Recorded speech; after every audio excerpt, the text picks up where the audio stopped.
Queen Elizabeth II has begun her journey toward her final resting place.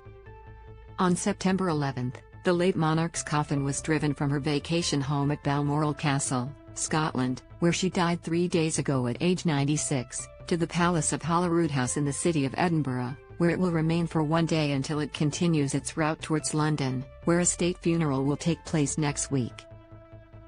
The hearse passed by tens of thousands of mourners and was draped in the royal standard and adorned with a wreath of flowers made up of dahlias, sweet peas, phlox, white heather and pine fir from Balmoral, according to Buckingham Palace. The Queen's daughter, Princess Anne, and her husband Vice Admiral Sir Timothy Lawrence, accompanied the cortege. Upon arrival at the Palace of Holyroodhouse, the two were joined by her brothers Prince Andrew and Prince Edward and the latter's wife, Sophie, Countess of Wessex. The coffin is set to rest in the throne room of the palace. On Sept.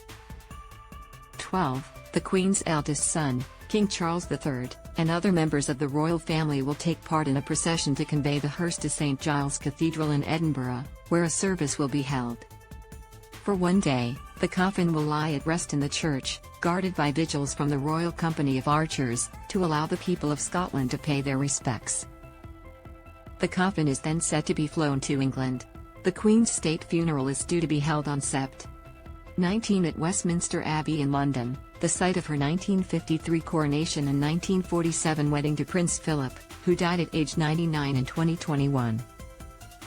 The late monarch is expected to be laid to rest at Windsor Castle, her home for the past 2 years, next to her late husband.